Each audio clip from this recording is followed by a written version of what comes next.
release of Prince of Persia: The Forgotten Sands may coincide with the upcoming Disney picture, but don't expect a movie tie-in. After his Technicolor identity crisis in 2008, the prince is back in a form closer to tradition. The result hews close to what you'd expect. Is this enough in 2010? You ask as if I were a ruffian, a wanderer with no place in this palace.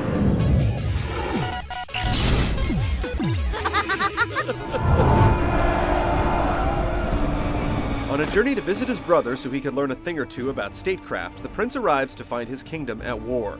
He takes the discovery in stride, whipping out his scimitar and traipsing across the besieged palace's crumbling walls a second after saying hello. Of course, it turns out the invasion is the least of the Brother Malik's worries. Before long, another formidable player emerges, a deranged genie named Ratash who's been roused from a long slumber, hungry for retribution. He summons an army of crazy sand monsters who lay waste to the palace. Before too long, it becomes clear that the prince also has to contend with his ambitious brother, who starts to froth at the mouth with all that genie power dangling before him. The story is utterly predictable, but it's good for a few smart-ass quips from the prince before they get too tiresome. Once the ravishing Queen Razia becomes more of a constant presence, they go into overdrive. Razia? That's usually not a good sign. Overall, don't expect much from this story apart from an impetus to propel you into some harrowing acrobatic platforming sequences. How do you know that? It's complicated, but I think it will work.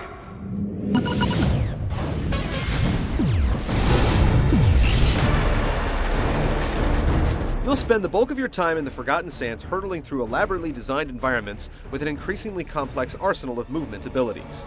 In earlier Prince of Persia games, a large part of the challenge involved puzzling out your path. That element is much less pronounced now.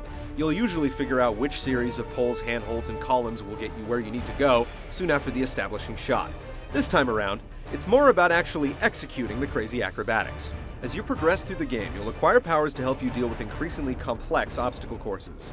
Early on, you get the ability to freeze water in place, turning waterfalls into scalable walls and spouts into columns and flagpoles. Further on, you gain the power to cause insubstantial surfaces to materialize, though only one at a time, which leads to terrifying games of leapfrog. Late in the game, the platforming sequences begin to incorporate both of these abilities, and when they're at their most complex, they can be quite demanding. Bookending, the acrobatic sequences are large-scale melees that at times feel more like Dynasty Warriors than Prince of Persia. The prince may not have completely lost his aerialist flair, but this is certainly the most plodding you've ever seen him. It almost feels like the hordes of enemies are there to merely drop experience orbs so you can fuel your power acquisition. For what it's worth, some of the special abilities you can get are quite cool and dramatic once they're fully powered up. Traps and puzzles are there to pace out your journey through the sprawling palace, the former forcing you to flex your acrobatic muscles in between the longer platforming sequences, and the latter introducing low-key moments of respite. There's only one puzzle in the game that we'd qualify as a genuine tedious time waster. After stumbling across that first set of codependent levers, we assumed the game would be full of them. Thankfully, we were wrong. How are you doing with the gates? I've got the gears unlocked. There are actually some really interesting puzzles that test your reflexes as well as your noodle. There are survival and time trial modes that you can play through after you've completed the relatively brief single-player scenario. They don't offer much in terms of variety. Survival times you as you battle waves of enemies, while time trial mode challenges you to clear a horde before the clock elapses. But they do let you earn experience after you've completed the game, if you're into that.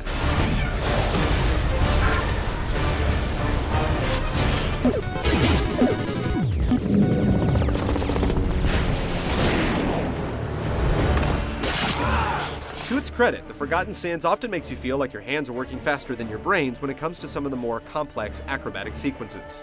Once you're well into the game, you'll be confronted with platforming segments that require super precise timing as they incorporate all the powers and tricks you've learned. Scaling frozen waterfalls and playing leapfrog as you cause phantom platforms to appear and reappear is only the beginning. Most of my days in the throne room, I was trying to sneak away.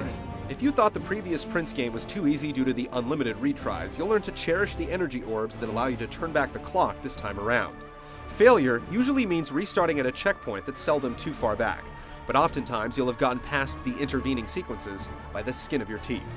The combat feels pretty subdued in comparison. You feel accomplished enough with your slim repertoire of attacks, stuns, and aerial moves, but it quickly becomes apparent that you can simply mash your way through most fights. There's some variety to the enemies. You'll have to kick enemies with shields before you can kill them, for instance, but for the most part, you can breeze through the hordes by mashing your attacks and dodging when you see a big guy telegraphing his blow. we were hoping for a bit more from the prince's grand return.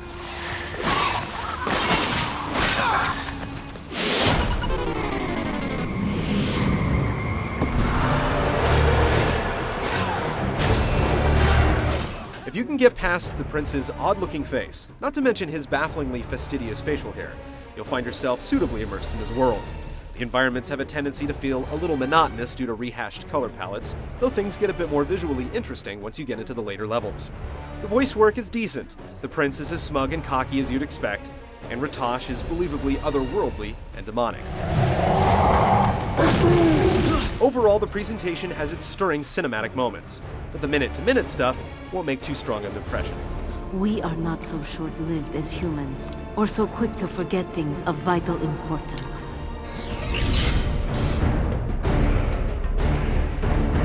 Prince of Persia: The Forgotten Sands is serviceable enough, but a grand return to form it isn't. Frankly, it feels a little warmed over. If you've been pining for a Prince of Persia game that's closer to what you played last generation, this one will do for a rental. Here's to a more proper return to follow soon.